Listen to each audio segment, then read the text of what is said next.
안녕하세요. 클라우디아입니다. 오늘은 살아갈 날들을 위한 공부 준비했습니다. 무언가를 시작하기에 너무 늦어버린 것은 아닐까? 배우려는 사람은 나이 들지 않는다고 말합니다. 인생의 중반부를 지나면서부터는 속도와 방향을 재정비해야 하는데 이를 위해 필요한 공부는 따로 있다고들 말하죠. 돈과 명예, 인간관계와 갈등, 욕심과 내려놓음. 살아온 날들을 되돌아보고 살아갈 날들을 기대하면서 이 시간 귀 기울여 보시기 바랍니다. 김범준이 쓰고 출판사 빅피시에서 발행했습니다. 살아갈 날들을 위한 공부. 아직 늦지 않았을 50에게 천년의 철학자들이 전하는 고전 수업. 김범준. 돈과 명예로는 절반도 해결할 수 없다. 맹자. 친구가 끊이지 않는 사람이 되고 싶다면 기억해야 할 3가지. 귀한 사람을 귀하게 여기고 현명한 사람을 존중하는 것은 그 뜻이 같다. 친구라는 말보다는 벗이라는 말이 더 따뜻합니다. 벗이라는 말에는 유형이 격식이 사라진 것 같아 마음이 편합니다. 벗이란 사전적 의미로 비슷한 또래로서 서로 친하게 사귀는 사람을 일컫는데 비슷한 나이에 친한 사람이라니 말만 들어도 마음이 편합니다. 진정한 멋 한 명만 있어도 세상을 살아가는 게 참 여유로울 듯 합니다. 하지만 벗을 만들고 또 그 관계를 유지하는 건 생각만큼 쉽지 않습니다. 특히 벗을 만드는 것보다 벗과 관계를 잘 유지하기가 더욱 어렵습니다. 서로의 경험이 다른 상황에서 오로지 편함만을 기대하기 때문에 일어나는 문제일 겁니다. 벗의 의견을 존중하고 또 이해하면서 새로운 경험을 함께 만들어야 하는 과정이 만만치 않습니다. 벗을 어떻게 만들고 또 지내야 할까요? 내세움이 괴로움이 될 때. 만장은 중국 제나라 사람으로 맹자의 제자 중 한 명입니다. 그가 어느 날 맹자에게 물었습니다. 감히 벗에 관해서 묻겠습니다. 그에게 친구가 생겼나 보죠. 타인과 어떻게 관계를 맺는가에 대해서 궁금증이 생겼나 봅니다. 질문 당시에 벗과의 관계가 어려웠을 수도 있겠고요. 맹자의 답은 이러했습니다. 나이가 많음을 높은 신분을 내세우지 않으며 형제를 내세워 자랑하지 않는 것이 벗이 되는 길입니다. 벗이란 그 덕을 벗하는 것이니 내세움이 있어서는 안 됩니다. 원문에 보면 협이라는 한자가 보입니다. 이 단어가 반복되는데 뜻은 끼다, 내세우다라고 합니다. 즉, 벗이 되고 싶다면 낄 때 끼고 빠질 때 빠질 줄 아는 일종의 센스가 필요하다는 말일 겁니다. 소위 낄낄빠빠가 필요한 것이죠. 그렇다면 무엇을 두고 낄 때 끼고 빠질 때 빠져야 잘한다는 말을 들을 수 있을까요? 맹자는 3가지를 말합니다. 첫째, 나이가 많음을 내세우지 말 것. 둘째, 신분의 우위를 내세우지 말 것. 셋째, 친족의 우위를 내세우지 말 것. 신기합니다. 수천 년 전에도 2024년을 살아가는 오늘날 우리가 여전히 겪고 있는 문제를 겪어다니 말입니다. 나이가 많다면서 말을 함부로 하는 사람, 자신의 직위가 높다고 거들먹거리는 사람, 우리 아버지가 누군지 알아? 라면서 자신의 친족관계의 우위를 뽐내는 사람. 그런 사람들과 관계를 맺고 싶은 사람은 예나 지금이나 단 한 명도 없을 겁니다. 맹자는 3가지로 말했으나 사실은 단 하나의 화두를 우리에게 던진 것 아닌가 합니다. 그건 바로 벗 앞에서는 그 어느 것도 내세우려는 마음을 갖지 말 것이라는 겁니다. 벗을 사귀면은 이해가 아닌 덕을 보고 사귀어야 하고 이해관계가 아닌 덕의 관계로 사귀어야 한다는 것입니다. 내세움은 상대방에게 괴로움으로 여겨지기 쉽기 때문입니다. 내세움. 이것 하나를 조절하는 게 그토록 어렵다니 안타깝습니다. 수천 년이 되도록 해결하지 못한 인간관계의 문제인 것이죠. 하지만 우리는 여기에서 오히려 하나의 교훈을 얻을 수 있습니다. 내세움만 잘 조절해도 친구가 끊이지 않을 기회가 올 것이라는 것입니다. 내세우지만 않아도 인간관계는 긍정적 마디를 만들면서 오히려 성장할 수 있습니다. 나이가 많다고 지위가 높다고 배경이 든든하다고 벗에게 자랑하는 순간 모든 인간관계가 끝이 난다는 사실. 이것만 알아도 주변에 좋은 사람들이 다가옵니다. 다가온 사람과 평화로운 인간관계를 맺을 수도 있고요. 물론 이렇게 벗을 만들고 관계를 유지한다는 것은 노력이 필요한 과정이라는 점도 인정합니다. 당연히 어려운 일입니다. 하지만 벗을 만들기 위해서는 내세움을 덜어낸 우리가 먼저 적극적으로 다가야 할 것이고 상대방에게 관심을 가지고 존중해야 하며 결국 서로 솔직하게 대화할 수 있는 분위기를 만들어야 합니다. 이를 통해 서로를 지지하고 도와주는 관계를 형성해 나가면 서로의 성장을 위해 도움이 되는 사람으로 각자 발전함은 물론이고요.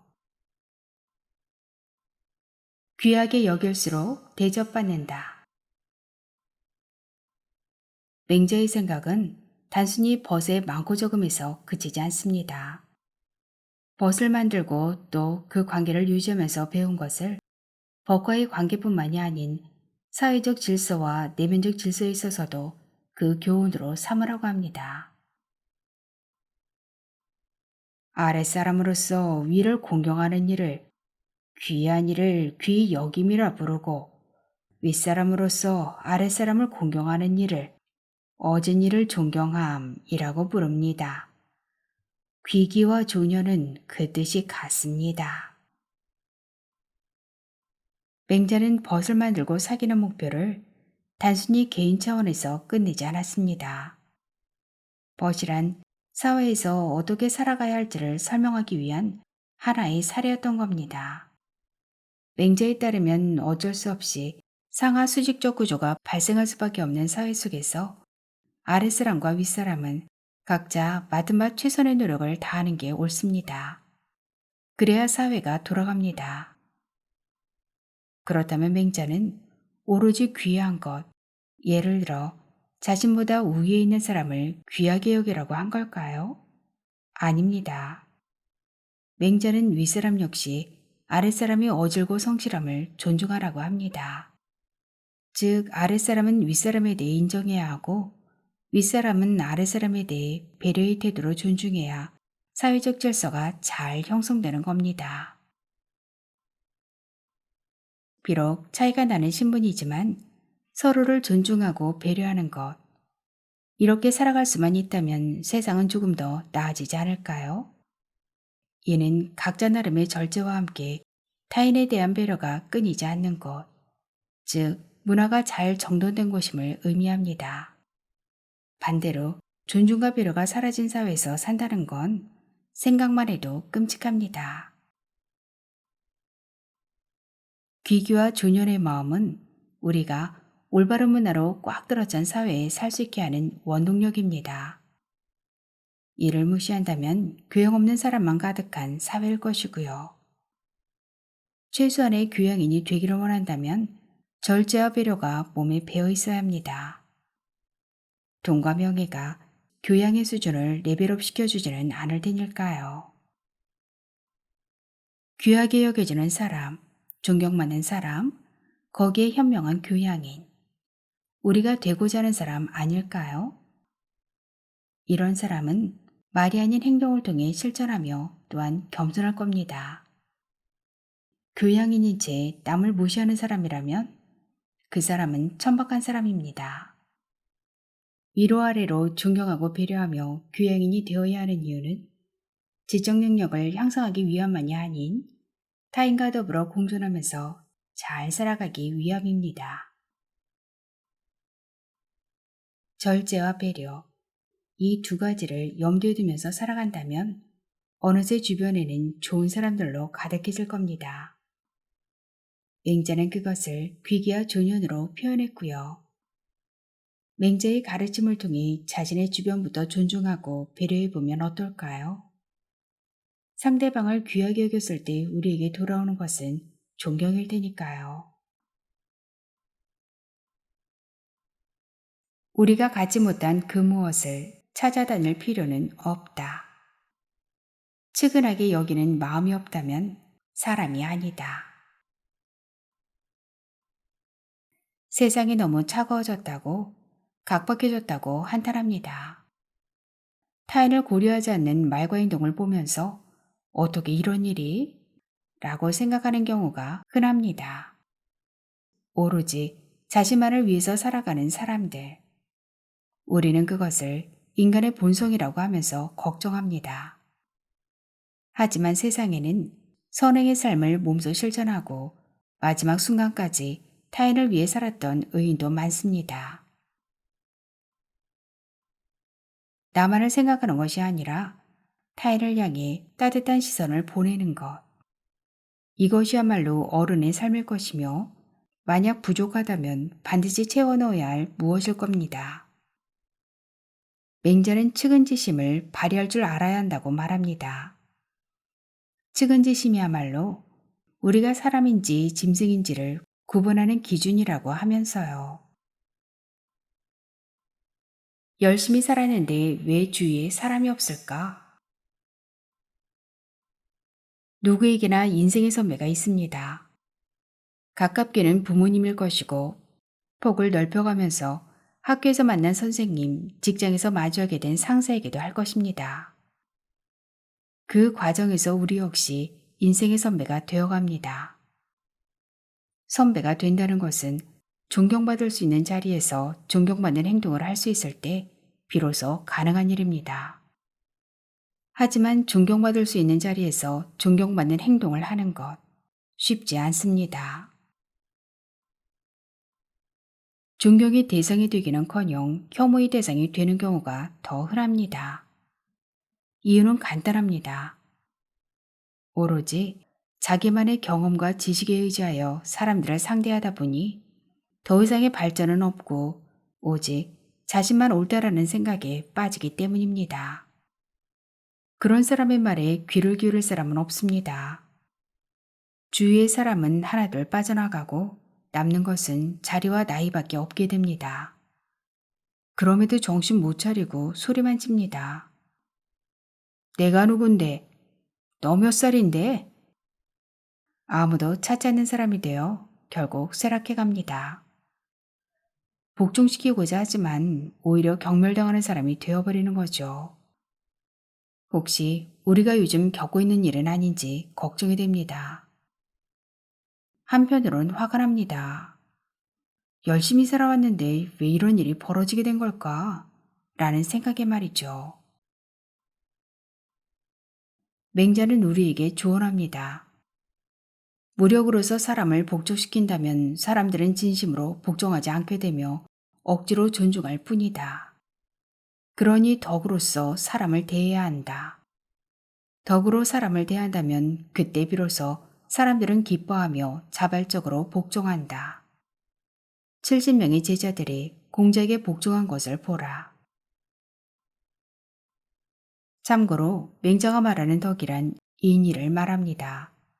맹자에 따르면 사람답게 사는 것이란 인의의 실천 그 자체입니다.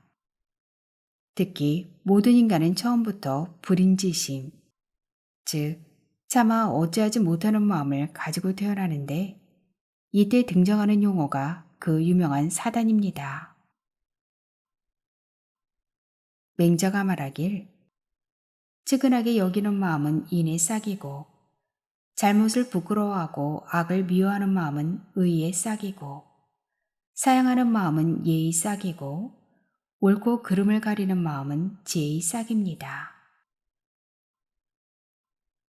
사단이란 네 가지의 싹이라는 뜻으로 사단이 한 사람의 태도로 발현되기 위해서는 그 사단을 나오게 하는 핵이 내포되어 있어야 하는데 그것이 곧 인의 예지이며 이를 개발하기 위해서라도 교육은 중요합니다. 우리가 애초에 마음속에 갖고 태어난 처음 느낌 그대로의 사단을 다시금 끌어내는데 교육의 목표가 있습니다. 고통의 순간을 외면해서는 안 되는데요. 두세 살밖에 안 되는 어린아이가 있습니다. 시골 잔칫날이라도 되었을까요? 아니면 상갓집이었을까요? 사람들은 서로 즐겁게 혹은 위로를 나누며 함께 있었을 겁니다. 그런데 갑자기 그 어린아이가 낮은 턱으로만 간신히 가려진 우물가로 향합니다. 이제 막 걷기를 시작한 아이의 모습은 위태로워 보입니다. 그런데 우물로 향하다니 하는 사이에 어린아이가 곧 우물 속으로 떨어질 것 같을 때 우리는 어떻게 할까요? 곧 우물에 빠지겠는데 하고 생각만 하나요? 아닙니다. 앞뒤 안 가리고 달려가서 아이를 잡을 겁니다. 이 급박한 순간에 느끼게 되는 감정을 두고 맹자는 말합니다. 측은지심, 즉 가엾고 불쌍히 여기는 우리 마음이 있는 것이라고요. 어른이 되고 싶습니까? 존경받고 싶습니까? 무엇을 공부해야 할까요? 우리가 갖고 있지 못한 그 무엇을 찾아다닐 필요가 없습니다. 이미 마음속에 지닌 따뜻한 마음을 잘 살펴서 세상 밖으로 그것이 드러나게 하면 됩니다. 자녀를 바라보는 부모의 마음, 부하를 바라보는 상사의 마음, 어려움이 있는 사람을 보는 마음 속에 측은지심을 가득 채우는 것이 우리가 해야 할 일입니다. 측은하게 여기는 마음이 없다면 사람도 아니다 라는 맹자의 말처럼 세상이 사람으로 가득하길 바랍니다. 타인을 따뜻하게 바라볼 줄 아는 우리의 본성을 굳이 감추고 차가움으로 세상을 대할 이유는 없습니다. 즉, 주변 사람을 향해 측은지심으로 바라볼 줄만 한다면 우리는 잘 살아갈 준비가 되어 있는 것일 겁니다. 하지 않음이 있어야 비로소 무엇인가 할 수 있다. 대인은 말을 함에 있어서 반드시 남들이 믿어주기를 바라지 않고 행동함에 반드시 상응하는 결과가 생길 것을 바라지 않으며 오직 의로움이라는 기준에 따라 말하고 행동할 뿐입니다. 정의롭게 살겠다고 말하면서도 실제로는 정의롭지 않은 일을 배제하지 않는 것은 문제입니다. 맹자 역시 우리가 마땅한 절차를 지키며 무엇인가를 이루어내기를 기대합니다. 목표로 하는 방향이 잘못되어 있거나 그 과정에서 불법이나 부당함이 가득하다면 어떤 성과를 거두더라도 그 일의 정당성은 확보할 수 없다는 것이죠. 일의 과정에서도 수단과 절차를 올바로 지켜야 합니다. 무엇을 달성했더라도 그 과정에 잘못이 있다면 그것은 옳지 않은 것입니다. 성공과 명예를 얻고서도 수단과 방법이 의롭지 않았다면 어찌하는 맘 못합니다. 정의롭게 살기 위해서 정의롭지 않은 일을 배제하려고 노력하고 있는지 늘 점검하는 것은 우리에게 주어진 몫입니다. 잘못된 생각과 잘못된 행위를 배제하면서 삶의 과정에서 올바른 수단만 사용하고 절차를 지킴으로써 진실한 성과를 얻어내야 합니다. 이를 위해 필요한 것은 무엇일까요? 저는 하지 않아야 할 사항을 미리 정해놓고서 의롭지 않은 일이라면 과감히 배제하는 것이라고 생각합니다. 바라볼 수 없으면 이해할 수도 없다. 살아갈 날들을 더 아름답게 하는 기술로서의 바라봄이 꼭 필요하다고 합니다. 앞으로 사랑의 대상과 어떻게 화해하는지를 배우고 또 그것을 행하는 방법을 배워야 하는데요. 잘 바라볼 줄 아는 데 있다고 합니다. 바라본다는 것의 의미. 영화 아바타는 재미만큼이나 그 철학적 깊이도 상당합니다. 영화가 지향하는 인류의 생존 기반인 자연을 훼손해서는 안 된다는 생태적 메시지도 아름답습니다. 저는 그 중에서도 영화 속 ICU란 대사에 마음을 빼앗겼습니다. 이 대사는 주인공이 외계 종족과의 사이에서 이해 혹은 포용의 징표로 사용된 일종의 인사말입니다. 영화 속에서 주인공을 향한 외계 종족의 인사말은 나는 당신을 봅니다 라는 말이었습니다. 그래서 뭐 어쩌라는 말일까요? 저에게는 별 의미도 없는 이 말과 행동이 영화 속에서는 묵직한 화두로서 영화 전체를 이끌어갑니다. 영화 제작자인 제임스 캐머런 감독은 기자 간담회에서 영화 전체를 관통하는 대사 ICU의 의미를 이렇게 설명했다고 합니다. 나는 당신을 봅니다라는 말은 단순한 지각 이상의 의미가 있습니다. 상대방에 대한 이해, 존경, 인정 등 다양한 뉘앙스가 함축된 것이죠.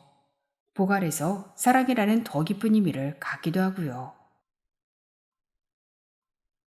바라봄의 힘은 위대합니다. 바라볼 때 비로소 상대가 존재할 수 있게 되니까요. 반대로 바라보지 않는 것은 상대의 존재를 무시하는 것이나 마찬가지입니다.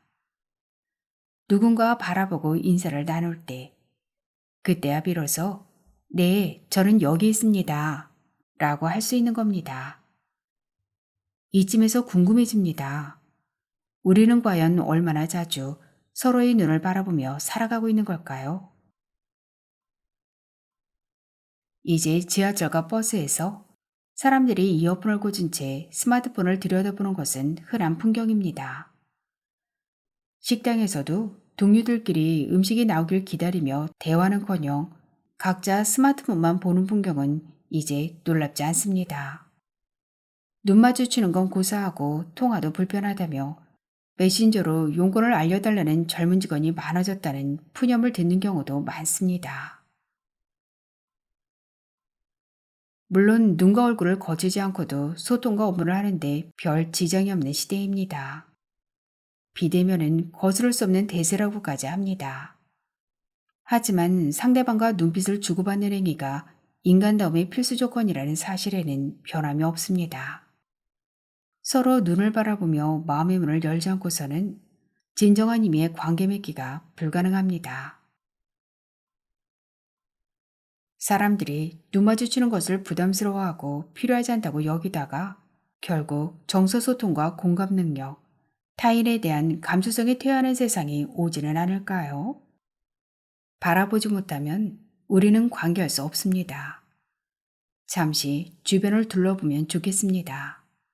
지금 우리의 눈길이 필요한 누군가가 방치되고 있는 것은 아닐까요? 바라볼 수 없다면 이해할 수 없고, 이해할 수 없다면 사랑할 수 없다. 누군가를 향해 따뜻한 눈길을 보내는 것. 이것은 누구나 얼마든지 잘할 수 있는 일입니다. 맹자의 말에 의하면 그건 나뭇가지를 꺾는 일과 같은 극히 쉬운 일입니다. 그것조차도 불편해한다면 그건 하지 않는 것이지 할 수 없는 것이 아닌 거고요. 우리는 할 수 있습니다. 아니, 해야 합니다. 배움의 시작, 사랑의 완성은 바라보는 곳에서 시작하고 끝납니다. 누군가를 바라보는 것만큼 자신을 바라보는 것에도 관심을 두기 바랍니다. 자신에 대해 애정을 갖고 사랑으로 바라볼 수 있어야 세상의 어려움으로부터 자기를 지켜낼 수 있으니까요. 언젠가 어려움 속에 있던 저에게 가까운 친구가 이렇게 말하더군요. 이제는 1인칭 주인공 시점을 벗고 1인칭 관찰자 시점으로 사는 건 어떨까? 자신을 혹사시키지 말고 이젠 차분히 너 자신을 살펴보렴. 1인칭 관찰자 시점으로 살아라. 아차 했습니다. 세상을 향해 바라보는 것도 부족했던 저였지만 더 큰 문제는 저 자신을 돌보는 것에 등한시했던 것이죠. 미안했습니다. 저 자신에게 말이죠. 나의 행동 하나하나, 나의 생각 하나하나를 소중히 여기고 예뻐하고 보듬어 주었어야 했던 것이죠. 살아온 날들도 많지만 살아갈 날들 역시 만만찮게 남아 있습니다. 그동안 잘 살아왔다면 더 잘 살기 위해서, 잘못 살아왔다면 이제부터라도 잘 살기 위해서 배울 건 배워야 합니다. 그 시작은 세상과 상대방을 나의 잣대로 판단하지 않고 있는 그대로 바라보며 존중하는 일일 겁니다. 물론 자신도 바라볼 줄 알아야 함은 물론입니다. 여기까지 살아갈 날들을 위한 공부 중 맹자편이었습니다. 오늘도 함께 해주신 여러분 깊이 감사드리고요. 도움이 되셨다면 구독과 좋아요, 그리고 알림과 지인분들께 공유 부탁드립니다. 오늘도 행복하세요.